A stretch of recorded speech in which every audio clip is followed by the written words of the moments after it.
Hello बच्चों, नमस्कार।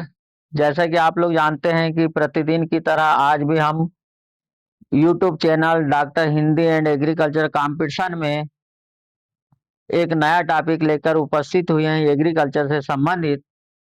तो इसे ध्यान से सुनिएगा, बीच में स्किप नहीं करिए। और पिछले जो आपको लेक्चर हुए हैं उसे पुनः रिवाइज करके देख लीजिए। उसी से रिलेटेड और भी चीजें हम लिंक भेज रहे हैं और ये भी लिंक्ड मटेरियल है। और ये निश्चित है कि हमने जितना आपको इस चैप्टर के अंतर्गत पढ़ाया है, बताया है, वहां से बाहर का क्वेश्चन कोई भी कॉम्पिटिटिव एग्जाम में नहीं आएगा। ये गारंटी है हमारी। चाहे वो पीएटी हो, 11वीं 12वीं हो, कॉलेज हो, कोई भी कॉम्पिटिटिव एग्जाम हो, वो टॉपिक को हमने 100% कवर किया है। इसलिए हम इस हमारा जो टॉपिक है थोड़ा सा ज्यादा ही हो जाता है। आप ध्यान से सुनिएगा। ये मृदा से संबंधित बात है कि भूमि और मृदा में अंतर। आज हम टॉपिक लेकर आए हैं भूमि तथा मृदा में अंतर। और दूसरा है मृदा के अवयव या संगठन। मृदा के अवयव या संगठन। तीसरा है वायुमंडल का संगठन। और चौथा है मृदा का नवीनतम वर्गीकरण।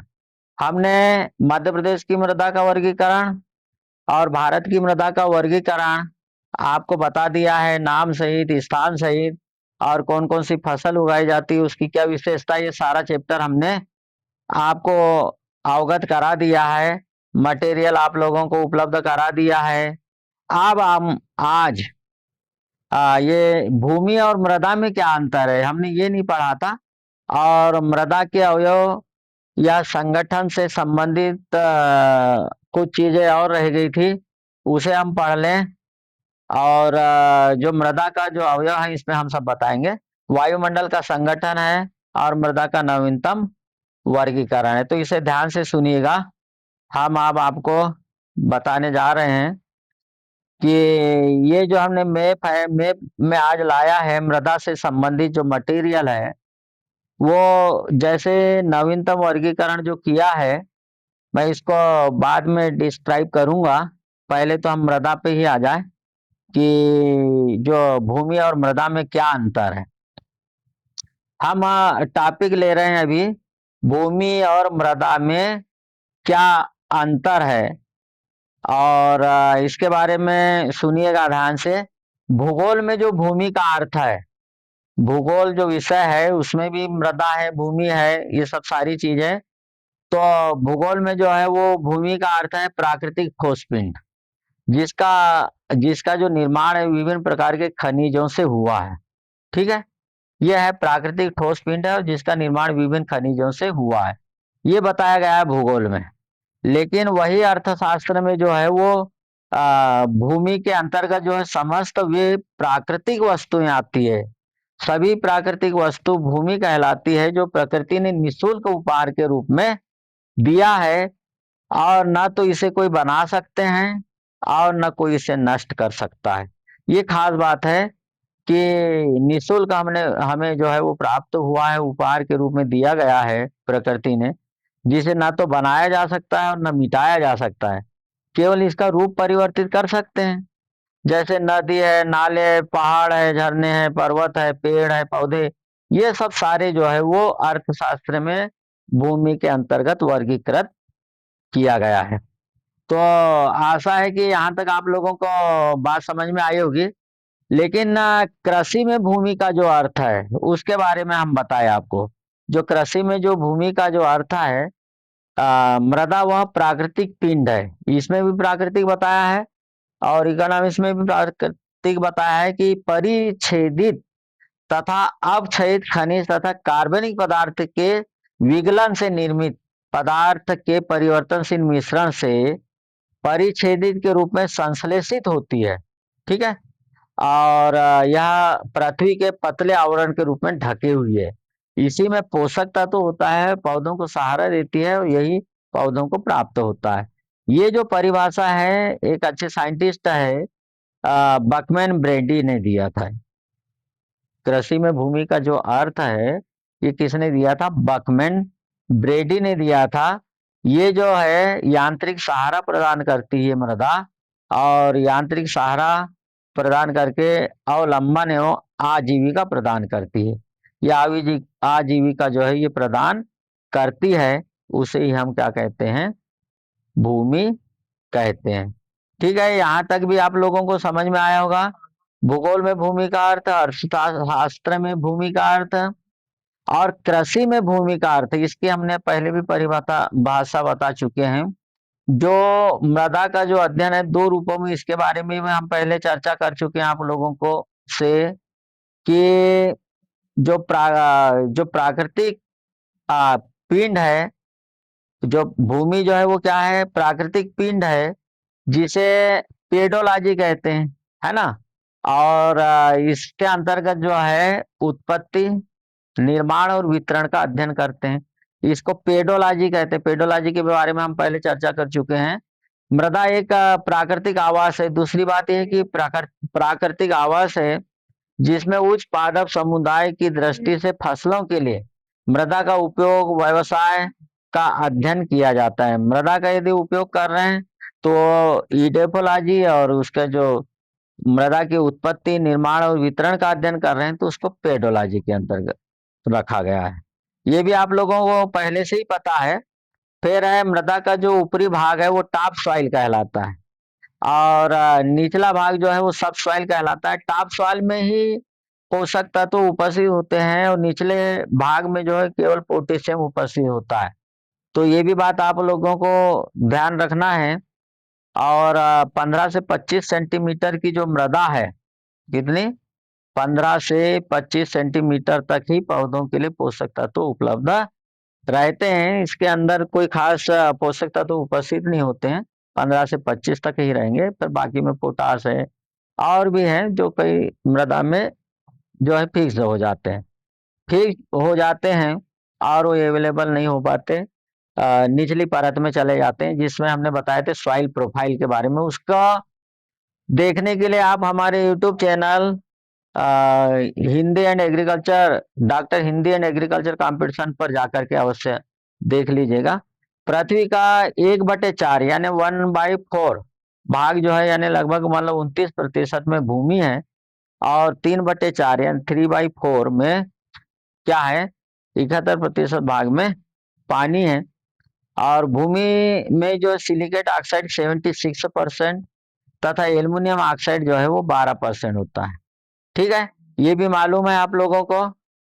आप फिर आगे चले, आयतन की दृष्टि से जो है मृदा में 50% ठोस पदार्थ यानी ठोस, और 50% जो है वो रंध्रावकाश रहता है। ये भी आपको याद रखना है। आयतन यदि देखा जाए तो 50% में ठोस पदार्थ भाग पाया जाता है, और 50% में रंध्रावकाश, यानी 50-50%, यानी 1:1, 1:1, यानी 1:1 के अनुपात में पाया जाता है। कार्बनिक पदार्थ में जो है 57% जो है वो कार्बन होता है, 57% जो है वो कार्बन पाया जाता है कार्बनिक पदार्थ में। और एक बात और बता दें आपको कि वायुमंडल की तुलना में मृदा में जो है वो CO2 अधिक मात्रा में पाया जाता है। अब कितना पाया जाता है CO2 मृदा में, 0.05%, जबकि वायुमंडल का आप लोगों को पता ही है कितना पाया जाता है, 0.03% पाया जाता है। अब वायुमंडल की बात आई तो हम यहाँ पर वायुमंडल के बारे में भी बता दें कि वायुमंडल का जो संगठन हुआ है, नाइट्रोजन सबसे अधिक, N2 जो है वो सबसे अधिक 78%, और O2 जो है ऑक्सीजन, ये O2 है, 02 नहीं है, O2, तो O2 जो है 21%, और CO2 जो है 0.03% होती है। और अदर गैस जो है आर्गन, हीलियम, नियान, ये सभी गैस पाई जाती है, वो 1% के आसपास है।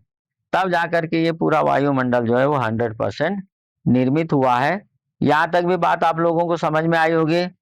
इसको आगे जरूर देखते रहिएगा। अभी हम स्किप ना करिए, हम पूरा आपको डिटेल बताएंगे। फिर जो है वो है मृदा के अवयव। तो मृदा के अवयव में हम भारत की मृदा के बारे में बताए थे कल, उसमें एक चीज हमको बोलने में थोड़ी सी मिस्टेक हो गई थी। हमने लिखा सही है वहां पर, और उसके बारे में हमने जो है वो थोड़ा बोलने में मिस्टेक हो गई, इसलिए हमको लगा कि आज मृदा के अवयव के बारे में जरूर ले जा लें, आज का मैटर इसमें ऐड कर दें, तो वो त्रुटि सुधार हो जाएगा, उसे सुधार लीजिएगा। तो पहले तो देखिए आप यहाँ पर कि मृदा के जो अवयव या संगठन जो है, मृदा में खनिज पदार्थ, कार्बनिक पदार्थ, जल और वायु का जो अनुपात है 9:1:5:5 पाया जाता है। अर्थात यह है कि खनिज पदार्थ कितना 45%, कार्बनिक पदार्थ 5%, पानी 25% और वायु 25%। तो यही त्रुटि हमारे बताने में हो गई थी कि कार्बनिक पदार्थ है 5 के स्थान पर हमने 25 बोल दिया था, उसे आप सुधार लेगा, जरूर सुधार लीजिए उसे। कार्बनिक पदार्थ केवल 5% लिखना है आपको।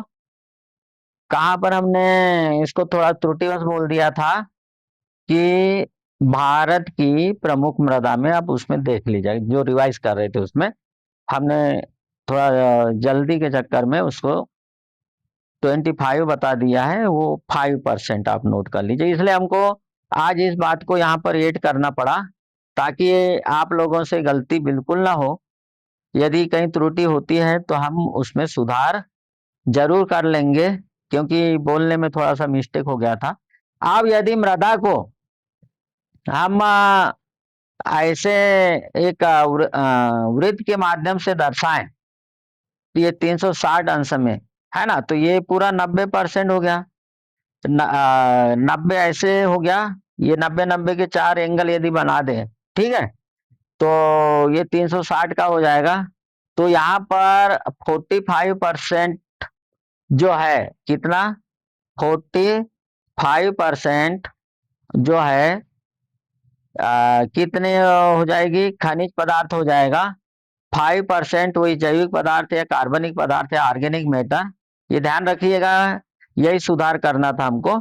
25 नहीं करना है, हमने 5 तो लिखा ही था, यहाँ भी 5 और एक्चुअल 5 ही होता है हमारा। ये मृदा जल जो है 25% और मृदा वायु जो है 25%। अब ये ठोस पदार्थ यदि देखा जाए तो ठोस पदार्थ जो है, टोटल ठोस पदार्थ 50% होता है, और रंध्र अवकाश जो है वो 50% होता है। क्यों होता है आप बताएंगे कि जो 25% में जल रहेगा और 25% में वायु रहेगी। अब यहाँ पर 25-25 तो बताएं, ये दोनों मिलाकर 50 हो गया, लेकिन आप ये मत समझिए कि 50% जल नहीं हो सकता या 30% वायु नहीं हो सकती। ये मतलब कुल मिलाकर के 50% में ही जल और वायु रहेगा, 50 से ऊपर नहीं हो सकता, क्योंकि उसमें खनिज पदार्थ 45 है और 5% जो है वो जैविक पदार्थ है, कार्बनिक पदार्थ है। ये 50 को आप इधर छोड़ दें, अब बचा क्या आपके पास में, जो बाकी जो बचा है वो बच गया आपका अन्य, जो जल और वायु बच गया 50% में। तो ये बात आपको ध्यान रखनी है, इसमें किसी प्रकार की कोई गलती नहीं होना चाहिए। तो आशा है कि आप लोग ये बात समझ गए होंगे, और भारत की मृदा में जो हमने बोलने में थोड़ी मिस्टेक हो गई उसे जरूर सुधार लीजिएगा, ठीक है। तो फिर से हम रिवाइज करें। अब आपको याद रखना है कि 45% खनिज पदार्थ, कितना 45% खनिज पदार्थ, 5% जैविक या कार्बनिक पदार्थ या ह्यूमस वगैरह जो भी है, 25% जल और 25% वायु। ठीक है, बात समझ में आ गई। तो ये बात है, और हमने बताए थे कि खनिज पदार्थ और जैविक पदार्थ और जल और वायु का जो अनुपात है 9:1:5 5:1 के अनुपात में होती है। ठीक है, तो पहले हम देखें ये खनिज पदार्थ, यदि इसको 5 से मल्टीप्लाई कर दें, सॉरी 5 से जो है वो डिवाइड कर दें, इसको कितने से डिवाइड करेंगे, 5 से जब डिवाइड करेंगे 45 को तो 9 आ जाएगा। ये 5 को डिवाइड करेंगे जो ऑर्गेनिक मैटर वाला है तो फिर 1 आ जाए, इस 25 को डिवाइड करेंगे तो 5 आ जाएगा, और इस वायु वाले को डिवाइड करेंगे 5 से तो 5 आ जाएगा। तो यही रेशियो हमने अभी पिछले उसमें बताए हैं, आप इसको पुनः देख लीजिएगा। ये यहाँ क्या हो गया कि जो हमने लिखा है, पहले खनिज पदार्थ लिखा है 9, फिर कार्बनिक पदार्थ लिखा है 1, और फिर जल लिखा हुआ है 5, और फिर वायु लिखा है 5। तो ये कार्बनिक पदार्थ, खनिज पदार्थ, यानी खनिज पदार्थ, इसका सीक्वेंस ध्यान रखिए। खनिज पदार्थ, कार्बनिक पदार्थ, जल और वायु का अनुपात 9:1:5:5 होता है। इससे भी आप लोग समझ गए होंगे। फिर है मृदा का जो वर्गीकरण है, खास बात हम ये बताने के लिए आप लोगों को उपस्थित हुए हैं कि जो मृदा का जो वर्गीकरण किया गया है वो किस आधार पर किया गया है। जो मृदा का जो वर्गीकरण किया गया है उसी के बारे में हमको पढ़ना है आज, तो इसे देख लीजिएगा।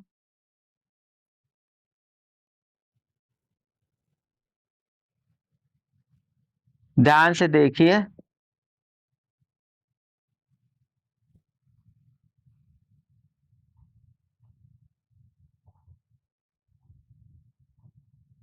हाँ, देखिए इसे, ये जो है जो मृदा का जो वर्गीकरण है, मृदा वर्गीकरण 7वां सन्निकटन अमेरिका में 1960 में जो है मृदा का वर्गीकरण किया गया था, जिसको वैज्ञानिक पद्धति का विकास हुआ, और जिसमें मृदा को कुल 12 आर्डर में बांटा गया था। ये कई बार पूछा जाता है कि मृदा को जो है वो नवीनतम वर्गीकरण में कितने आर्डर कितने पाए जाते हैं, तो 12 आर्डर पाए जाते हैं। कब? 1960 में, ये याद रखना है आपको। फिर दूसरी बात, United state department of agriculture द्वारा इसको विकसित किया गया। भारत में अपनाया कब? 1969 में, 1969 में भारत में अपनाया गया था। ठीक है, तो इसको विभिन्न अल्फी साल, एरिडो साल, यानी जो सफिक्स है वो साल शब्द से लिया गया है। सफिक्स किससे लिया गया है? साल शब्द से लिया गया है। इसको देखिएगा, तो जैसे अल्फी साल है, फिर एंडी साल है, एरिडो साल है, इंटी साल है, जेली साल है, इंसेप्टी साल है। तो इस प्रकार से इसको वर्गीकृत किया गया है। तो हम एक एक बताते हुए आप लोगों को चलते हैं, और ये आता है कि किस मृदा में कौन सा आर्डर पाया जाता है, किस मृदा में, या कौन सी मृदा किस आर्डर के अंतर्गत आती है, ये चीजें पूछा जाता है आपको। तो इसको हमने मैप के माध्यम से भी बताया, पर पहले इसको सुन लीजिए। एल्फी साल जो है या अल्फी साल जो है, एलुएल सॉइल, जो नदी के द्वारा लाई गई मृदा है, या जंगल के निचले भागों में जो पाई जाने वाली मृदा है, उसमें ये एल्फी साल होता है, या एल्फी साल की आर्डर की या क्लास की के अंतर्गत आती है, इस वर्ग के अंतर्गत आती है एल्फी साल। कौन सी? Alluvial soil. फिर दूसरा एंडी साल जो है वो आइस फ्री सॉइल है ना, तो इसको हम अभी नक्शे पर भी बताने जा रहे हैं। तो इसको पहले आप ये नाम पढ़ लीजिए, आइस फ्री सॉइल है। फिर एरिड साल, एरिड, एरिड मतलब डिजर्ट, डिजर्ट मतलब शुष्क क्षेत्रों में, शुष्क मतलब जो रेगिस्तान में जो मृदा पाई जाती है वो जो है वो एरिड, एरिड साल मतलब एरिड से बना है, शुष्क। फिर इंटी साल, तो न्यू एल्यूअल सॉइल, यह बहुत कम विकसित मिट्टी है, जैसे रेतीली मृदा है, इंटी साल। ठीक है, जो एल्यूअल सॉइल जो पाई जाती है उसी के उसी को जो है दो भागों में बांटा गया है, जिसको हमने खादर और बांगर बताए थे, नई और पुरानी। ठीक है, तो वही चीज हम बता रहे हैं आपको। तो ये बांगर और खादर, तो ये वाली कौन सी? खादर है। यदि न्यू एल्यूअल है तो मतलब खादर है।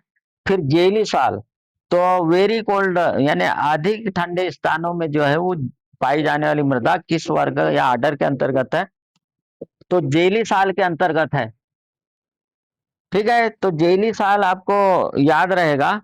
फिर हिस्टोसाल, ये नाम तो याद रखना पड़ेगा आप लोगों को। हिस्टोसाल जो है वो ऑर्गेनिक सॉइल यानी कार्बनिक पदार्थ की, इसमें पीट और दलदली मृदा में जो है वो अधिक कार्बनिक पदार्थ क्या हो जाते हैं, अधिकतर बनते हैं वहां पर, क्योंकि ये सड़ते गलते हैं दलदली मृदा में। फिर है इनसेप्टी साल, जिसको हम कहें कि ओल्ड एलुअल सॉइल में कुछ विकसित होरिजन इसमें पाया जाता है। तो ये हो गया आपका कौन सा, इन सेप्टी साल। और उसके बाद में हम बताएं आप लोगों को,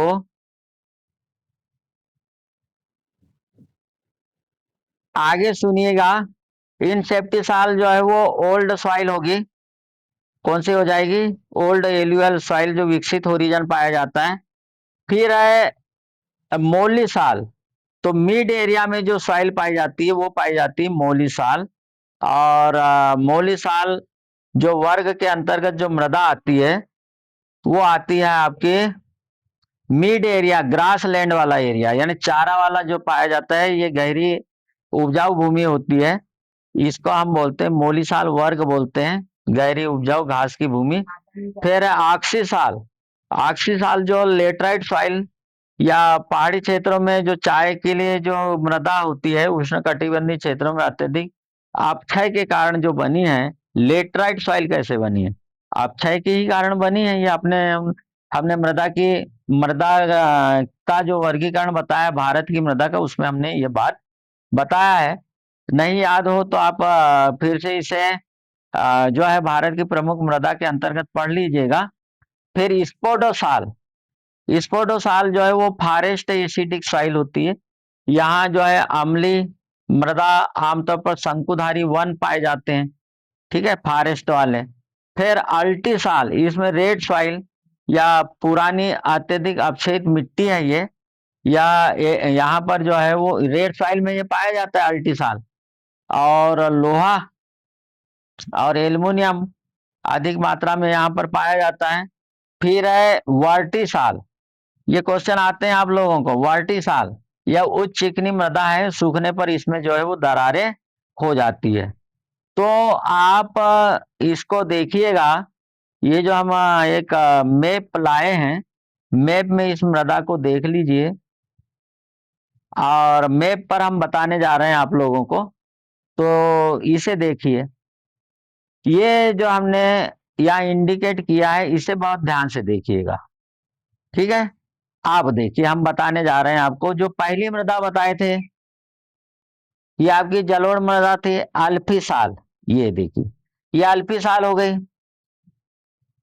फिर जो है वो एंडी साल, ये वाली एंडी साल आइस फ्री सॉइल जो है ये। ठीक है, यहाँ देखते जाइए, हम निशान लगा रहे हैं, इसको थोड़ा सा जूम आउट कर लेंगे तो आपको स्पष्ट दिखेगा। फिर उसके बाद में तीसरा एरिडी साल।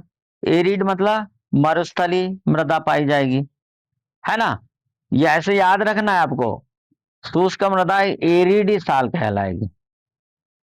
ठीक है, फिर उसके बाद में लाइन से ही देख लीजिए, काली मृदा जो है वो काली मृदा वर्टी साल।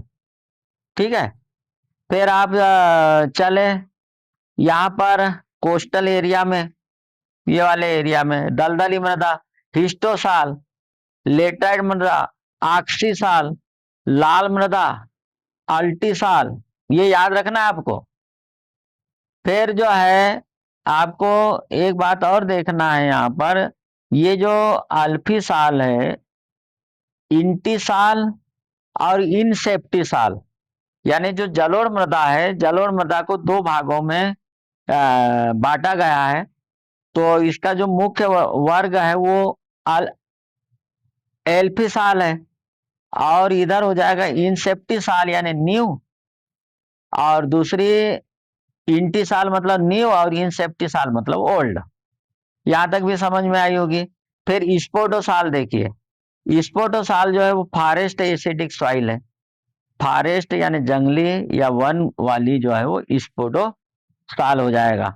तो ये बात आप लोगों को समझ में आई होगी। इसको थोड़ा सा जूम करके आप एक मैप लेकर के इसे नोट कर लीजिएगा, तो आपको पढ़ने में सुविधा हो जाएगी।